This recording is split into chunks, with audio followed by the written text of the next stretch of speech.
जिले की हर खबर सबसे पहले आप तक पहुंचाने का वादा, बस यही है एक इरादा। आज ही लगाए अपना पद्मेश डिजिटल सेटअप बॉक्स। नमस्कार, आप देख रहे हैं पद्मेश 24/7 कृष्णा संडे के साथ। बुलेटिन की शुरुआत करते हैं हेडलाइन से।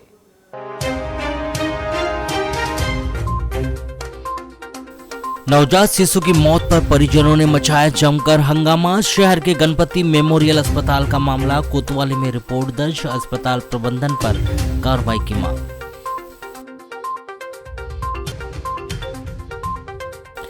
समय पर उपचार नहीं मिलने से प्रसूता महिला और बच्चे की मौत। जननी वाहन समय पर नहीं पहुंचने से घर पर ही हो गई थी डिलीवरी। महिला ने दिया था 2 बच्चे को जन्म।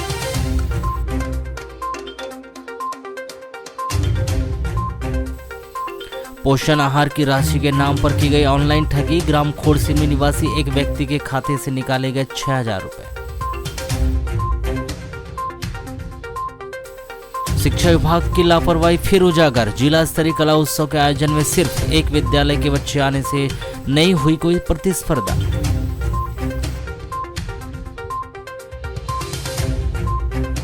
वाराणसी में पत्थरबाजों का आतंक। नगरवासियों के घर, दुकान और वाहनों में लगे कांच असुरक्षित।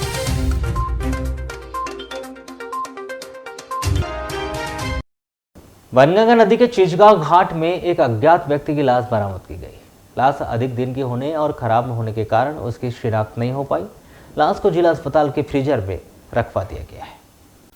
प्राप्त जानकारी के अनुसार 3 बजे करीब ग्राम चिचगांव के ग्रामीण बनगंगा नदी में नहाने के लिए गए थे। नदी में नहाते समय झाड़ी और चट्टानों से दुर्गंध आने पर जाकर देखा तो वहां पर चट्टान और झाड़ियों में एक लाश फंसी हुई थी। सूचना ग्रामीणों ने गांव के कोटवार को दी। कोटवार ने ग्रामीण थाना पहुंचकर रिपोर्ट दर्ज की थी, जहां से सहायक उप निरीक्षक सतानंद भारद्वाज ने बनगंगा नदी पहुंचकर अज्ञात व्यक्ति की लाश बरामद की। इस अज्ञात व्यक्ति के शरीर पर कोई कपड़े नहीं थे और उसकी लाश काफी खराब हो चुकी थी, जिसके कारण उसकी शिनाख्त नहीं हो पाई।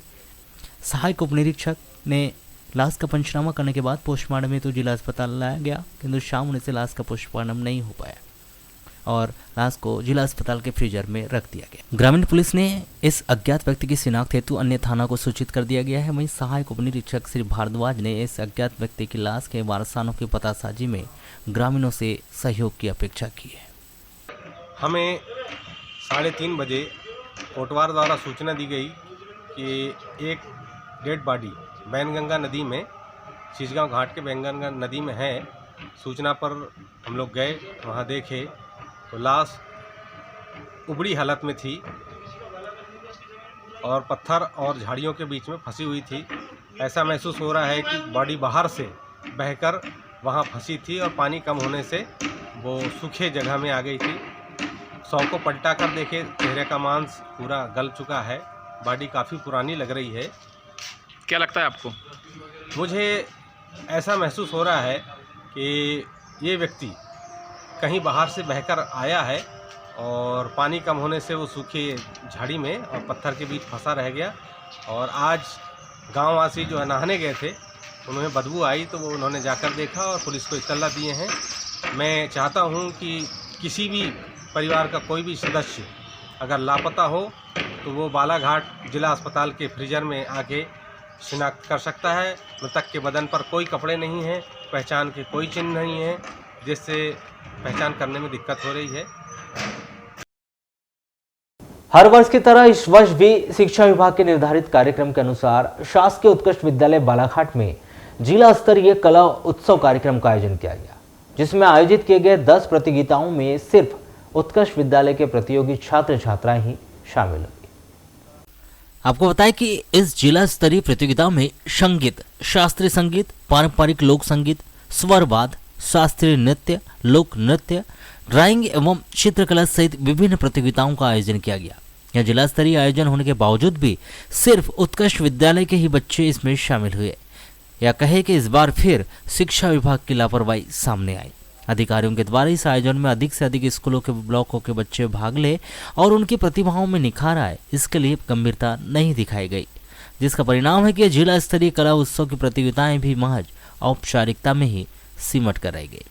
आपको बताएं कि वैसे तो प्रतियोगिताओं में जब अधिक स्कूलों के बच्चे भाग लेते हैं तभी उसे प्रतियोगिताओं का नाम दिया जाता है, लेकिन इसमें अन्य कोई स्कूल या ब्लॉकों के प्रतिभागी नहीं होने के कारण एकमात्र उत्कृष्ट विद्यालय के छात्र छात्राओं ने यहां आयोजित कार्यक्रम में भाग लिया।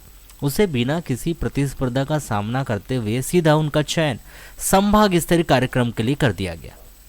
इस संबंध में चर्चा करने पर शासकीय उत्कृष्ट विद्यालय बालाघाट के साहित्यिक एवं सांस्कृतिक प्रभारी BL राणा ने बताया कि जिला स्तरीय कला उत्सव के कार्यक्रम में विभिन्न ब्लॉकों के बच्चों को आना था, लेकिन किसी भी ब्लॉक के छात्र छात्राएं सम्मिलित नहीं हुए। सिर्फ उत्कृष्ट विद्यालय के छात्र छात्राओं ने इसमें हिस्सा लिया। यहाँ 10 प्रकार की प्रतियोगिताएं कराई गई, जिसमें 5 प्रतियोगिताओं में बच्चों ने भाग लिया। यहाँ से चयनित बच्चे 10 नवंबर को होने वाली संभाग स्तरीय प्रतियोगिता में भाग लेंगे।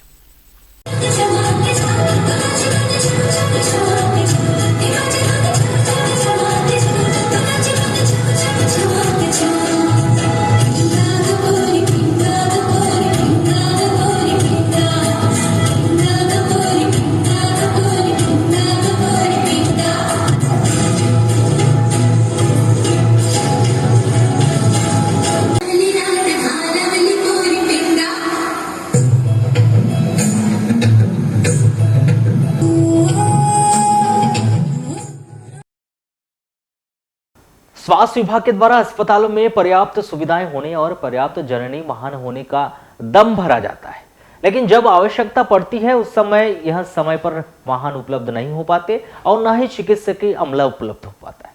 समय पर उपचार नहीं मिलने के कारण शुक्रवार को एक प्रसूता महिला की मृत्यु हो गई, वहीं उसके नवजात बच्चे ने भी दम तोड़ दिया। यह मामला मलाजखंड थाना क्षेत्र के अंतर्गत आने वाले छिंदी टोला निवासी एक आदिवासी परिवार के साथ घटित हुआ है। प्राप्त जानकारी के अनुसार मलाजखंड के अंतर्गत छिंदी टोला निवासी महिला शशिकला मेरावी को प्रसूति के लिए दर्द उठने पर महिला के पति महेश मेरावी के द्वारा तत्काल ही जननी वाहन के लिए फोन लगाया गया था, लेकिन वाहन काफी समय हो जाने के बावजूद भी नहीं पहुंच पाया। जननी वाहन का इंतजार करते करते थक गए। ऐसे में महिला की प्रसूति उसके घर में ही हो गई। महिला ने 2 बच्चों को जन्म दिया, जिसमें एक लड़का और एक लड़की हुई थी। महिला की गंभीर स्थिति को देखते हुए उसे तत्काल ही मोहगांव के अस्पताल में ले जाया गया, लेकिन जिस प्रकार से महिला की स्थिति देखी जा रही थी उसको देखते हुए महिला को जिला अस्पताल के लिए रवाना कर दिया गया। ऐसे में बालाघाट आने के दौरान रास्ते में ही महिला की मृत्यु हो जाना बताया जा रहा है। अस्पताल पहुंचने पर चिकित्सकों के द्वारा महिला को मृत घोषित कर दिया।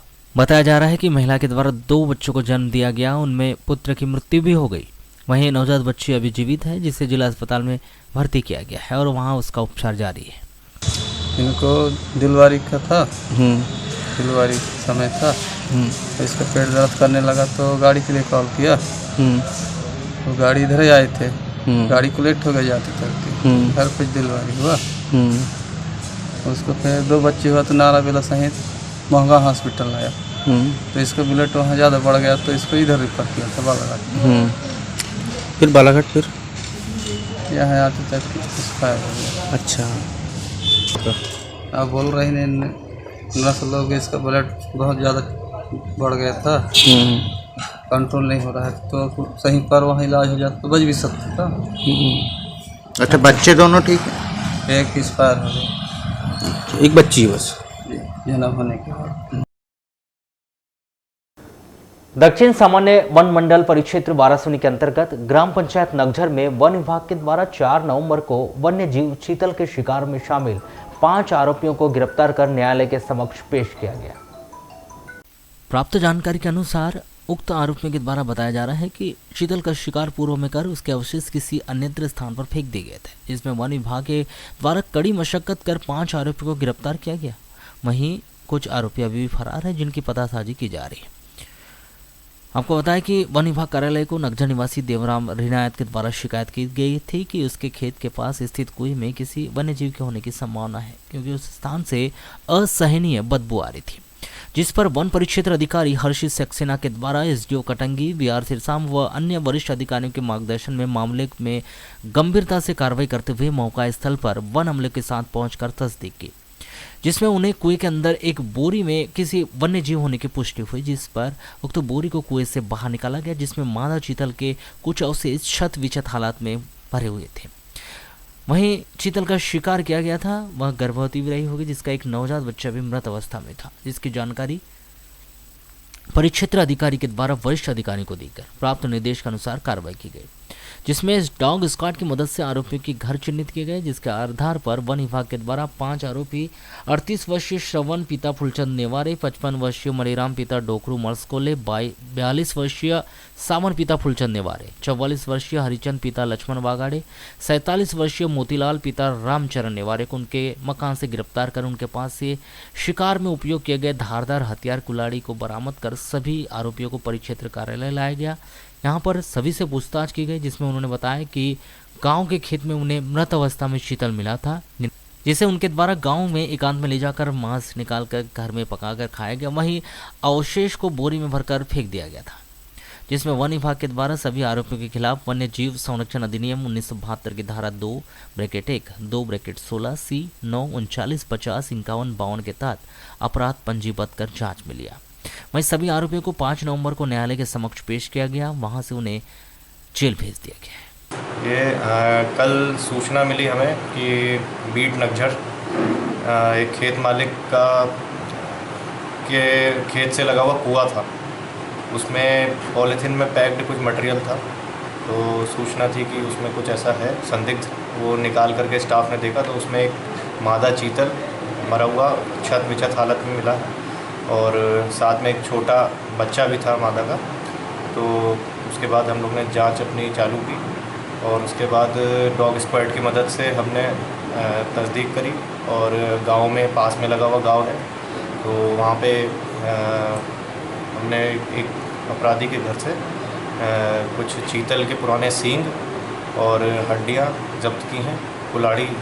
और फिर मामला जब आगे बढ़ा तो हमें और भी उसमें सबूत मिले हैं, कुछ और भी अपराधियों को हमने उसमें गिरफ़्तार किया है। पूछताछ के दौरान इन लोगों को मरी हुई हालत में एक चीतल जंगल से लगा हुआ फेंसिंग के पास मिला, उसको खींच करके लाए ये लोग। उन्होंने उसको काट करके आपस में मांस बांट करके खाने के लिए इस्तेमाल किया, जो कि वन्य प्राणी संरक्षण अधिनियम 1972 के अंतर्गत नियम का उल्लंघन है। हमने मामला पंजीबद्ध किया है, आगे भी जांच जारी है। देवर ने भाभी को पारिवारिक विवाद के चलते शुक्रवार को फावड़े से मारकर गंभीर रूप से घायल कर दिया, जिसके उपचार के दौरान नागपुर में शनिवार को मौत हो गई। वहीं लालबरा पुलिस ने भाभी को जान से मारने का प्रयास करने के आरोप में चंदपुरी निवासी 30 वर्षीय रियाज खान को गिरफ्तार कर 5 नवंबर को न्यायालय वाराणसी में पेश कर जेल भेज दिया। प्राप्त जानकारी के अनुसार चंदपुरी निवासी 45 वर्षीय मोहम्मद रहमान खान अपनी पत्नी रुखसाना खान के साथ चंदपुरी में रहता है, जिसका छोटा भाई रियाज खान उनके मकान के बाजू में ही रहता है, जो आए दिन रहमान खान से घरेलू बात को लेकर विवाद करते रहता है। 4 नवंबर को प्रातः 7:30 बजे रुखसाना खान मकान के पीछे खड़ी थी, तभी उनका देवर रियाज खान आया और अपनी भाभी को घरेलू बात को लेकर विवाद करने लगा, जिस पर रुखसाना ने उसे गाली देने से मना किया तो उसने फावड़ा उठाया और अपने भाभी के सर पर उसे मारकर जान से मारने की धमकी दी, जिससे फावड़े के वार से उनकी भाभी गंभीर रूप से घायल हो गई। जिसके बाद घायल महिला के पति वाद विवाद की आवाज़ सुनकर पीछे आकर देखा तो उनकी पत्नी खून से लथपथ अवस्था में पड़ी हुई थी। इसके बाद रुखसाना खान को जिला चिकित्सालय में उपचार के लिए भर्ती किया गया, जहां चिकित्सक ने प्राथमिक उपचार कर गंभीर स्थिति को देखते हुए नागपुर रेफर कर दिया गया था, जहां उपचार के दौरान शनिवार को उनकी मौत हो गई। इस तरह देवर के प्राणघातक हमले में उपचार के दौरान भाभी श्रीमती रुखसाना खान की मौत हो चुकी।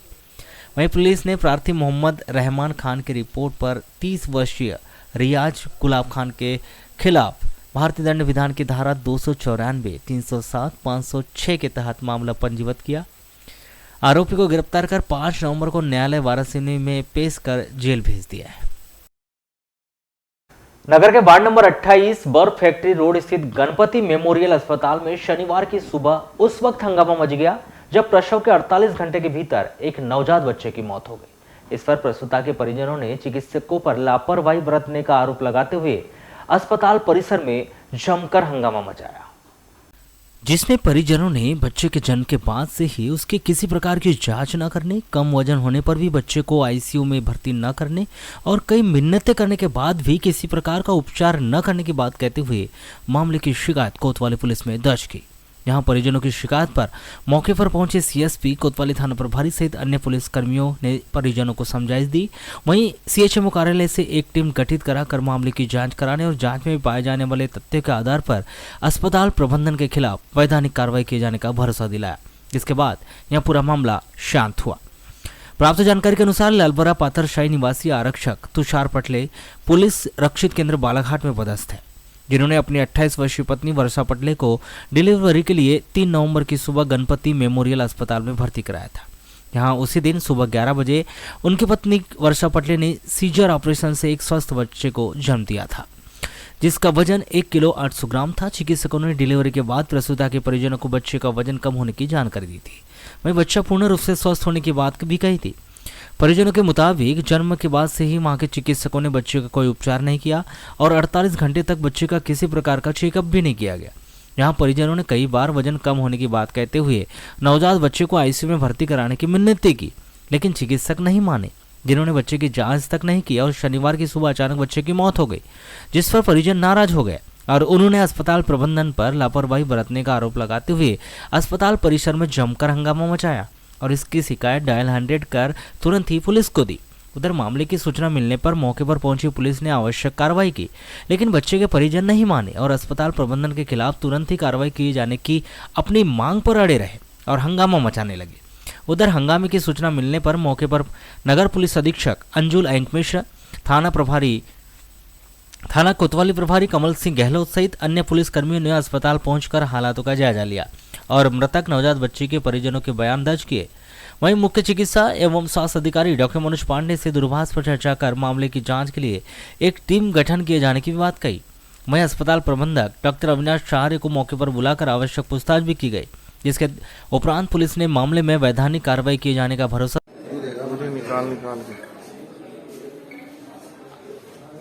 पंखा चल रहा है यार।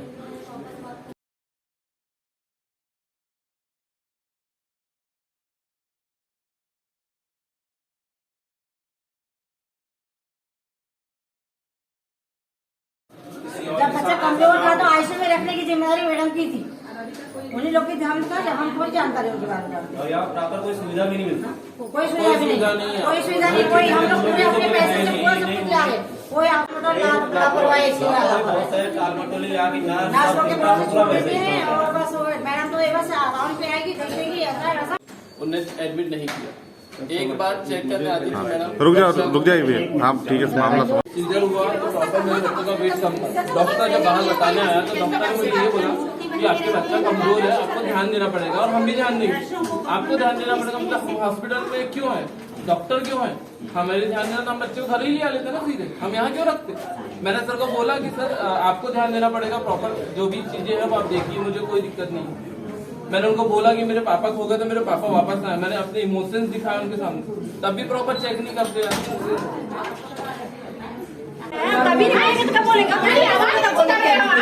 धीरे बोलने से आवाज जाती है, जोर से बोलना पड़ता है आवाज जाने की।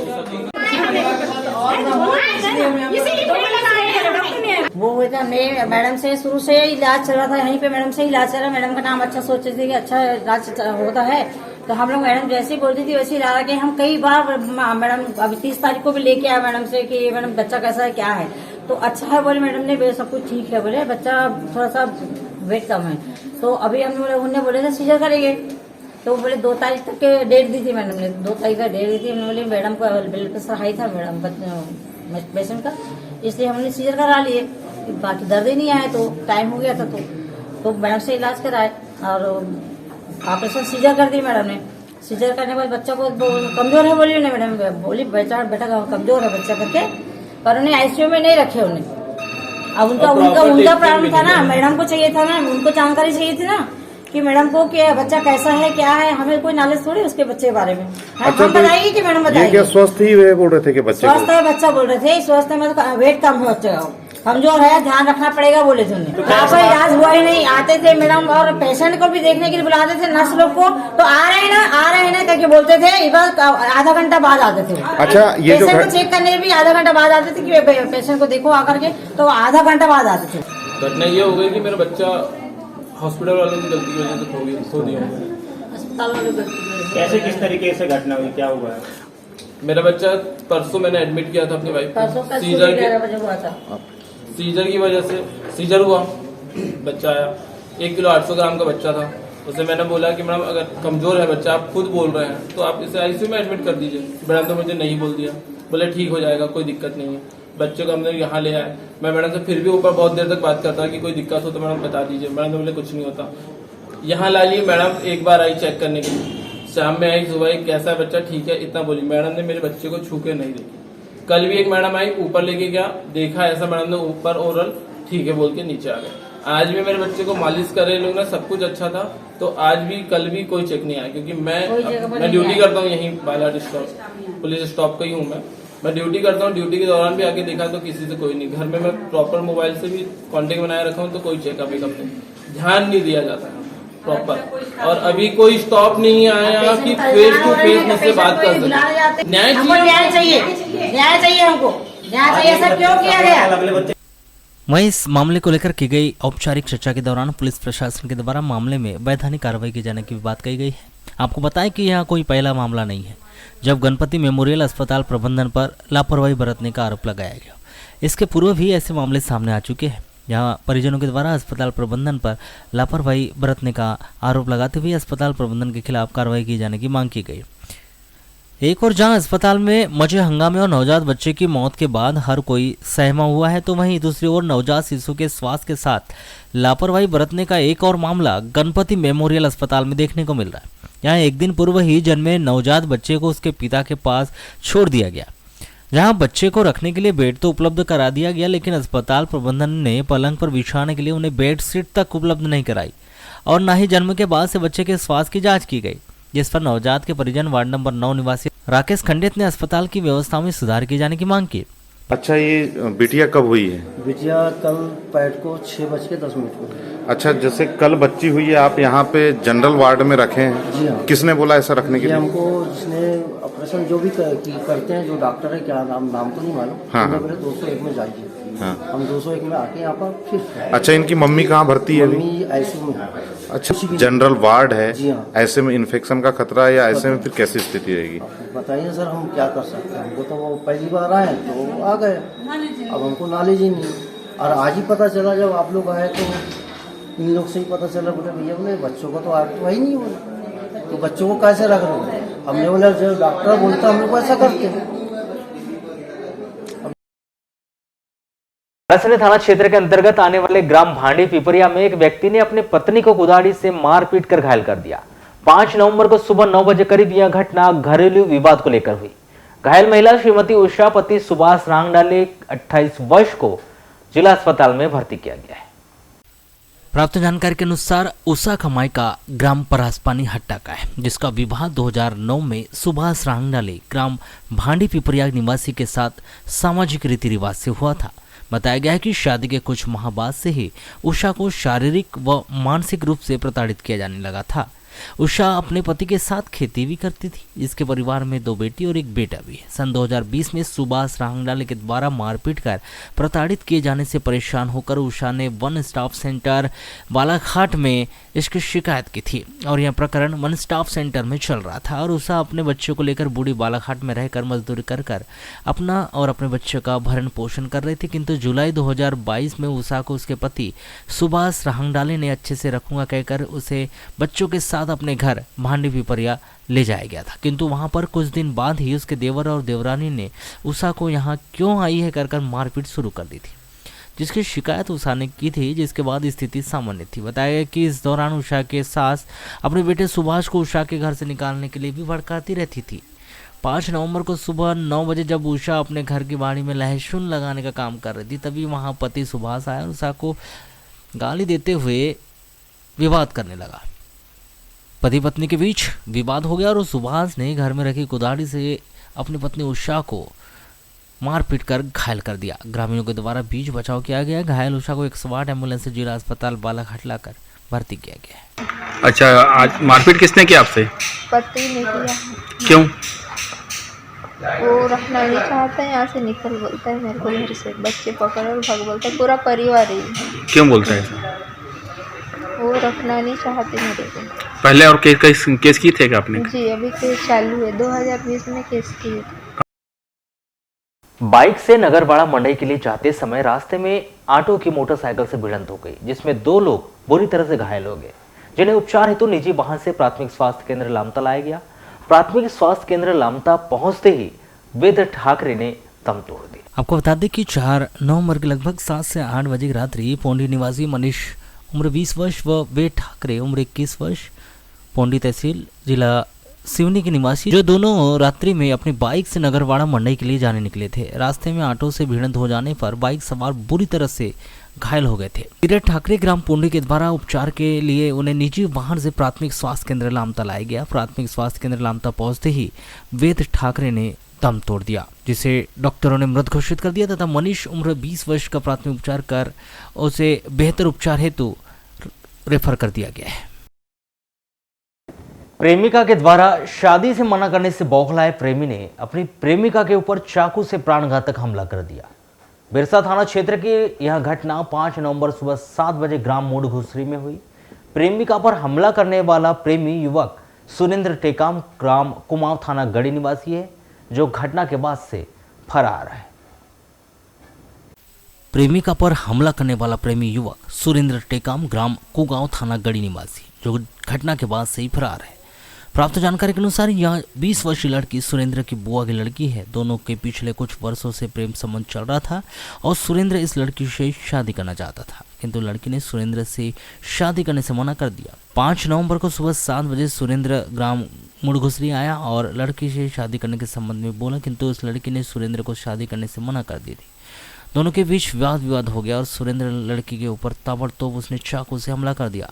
चाकू के हमले से लड़की के पैर और हाथों में लगने से वह घायल हो गई। बीच बचाव के बाद सुरेंद्र वहां से फरार हो गया। घायल लड़की को बिरसा के अस्पताल में भर्ती किया गया है, जिसकी रिपोर्ट पर बिरसा पुलिस ने सुरेंद्र टेकाम के विरुद्ध धारा 294, 323, 324, 506 भारतीय दंड विधान के तहत अपराध दर्ज कर उसकी तलाश शुरू की है। ऑनलाइन ठगी के मामले लगातार बढ़ते ही जा रहे हैं। ठगी करने वाले नए नए प्रकार के तरीके अपनाते हुए लोगों के साथ ठगी करते हैं। अभी हाल ही में मामला प्रसूता महिलाओं की प्रसूति होने के बाद पोषण आहार के लिए शासन से जो राशि मिलती है उसके नाम पर ऑनलाइन ठगी करने का मामला सामने आया। प्राप्त जानकारी के अनुसार वैसे तो ऑनलाइन ठगी करने वालों के द्वारा ऐप डाउनलोड कराया जाता है या फिर व्यक्ति के बैंक खाते या फिर एटीएम संबंधी जानकारी ली जाती है, लेकिन इस व्यक्ति ने ना ही ऐप डाउनलोड कराया और ना ही ओटीपी पूछी गई। फिर भी प्रमोद कुमार के बैंक खाते से 6,000 रुपये ऑनलाइन निकाल लिए गए। खोड़ सिवनी निवासी प्रमोद कुमार सिंह ने बताया कि उन्हें भोपाल से एसडीओ स्वयं को बताते हुए फोन आया था। उनके द्वारा पूछा गया था कि आपकी पत्नी को पोषण आहार की राशि मिली या नहीं। राशि नहीं मिलने पर किसी का अकाउंट नंबर या फोन पे नंबर देने के लिए कहा गया। जब उन्होंने परिचित एक व्यक्ति का मोबाइल नंबर दिया, उसमें शुरू में 4,000 रुपये डाले गए। उसको रिसीव करने कहा तो हमारे बैंक खाते से 2 बार पैसे कट गए। इस दौरान ऐप डाउनलोड भी नहीं हुआ, ओटीपी भी नहीं पूछी गई, लेकिन जैसा कह रहे थे उसके अनुसार वे करते गए। पिछले 2 नवंबर को डिलीवरी हुई थी, उसी की राशि आना था। साइबर थाने में इसकी शिकायत करते हुए आवश्यक कार्रवाई किए जाने की मांग की गई। सर, मेरे को एसडीओ करके भोपाल से फ़ोन आया, बोले आपकी वाइफ का नाम आरती है क्या? बोले, मैंने बोला हाँ। बोले जो सरकारी उसके पैसे मिलता है, बोले फल फ्रूट के, बोले उसके लिए डॉक्यूमेंट्स जमा कर दी क्या? बोले, मैंने बोला हाँ डॉक्यूमेंट्स जमा कर दिया। फिर बोले आपके आजू बाजू में कोई होगा तो उसका अकाउंट नंबर या फ़ोन पे नंबर दो। बोले फिर मैंने बाजू में हमारे भैया था, निर्गुण भैया, उनका नंबर दिया।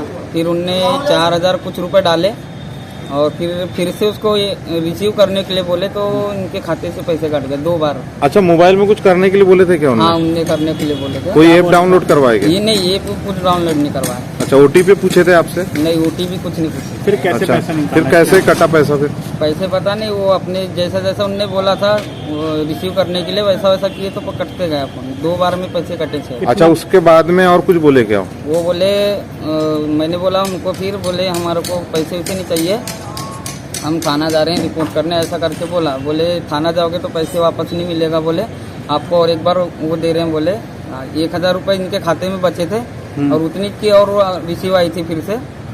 फिर और बोल रहे थे, फिर अपन ने वो प्रोसेस को किए ही नहीं, फिर अपन इधर आ गए। अच्छा, तो कितना अमाउंट कटा आपके खाते से टोटल? 6,000 रुपये। अच्छा, इसलिए इन्हें बोले ना ऐसा, बोले डिलीवरी वाले को जो फल फ्रूट के लिए 6,000 रुपये मिलता है। अच्छा, 8,000 बोल रहा था। आपके यहाँ डिलीवरी हुई थी क्या? हाँ, डिलीवरी हुई है 4 दिन पहले, 2 तारीख को।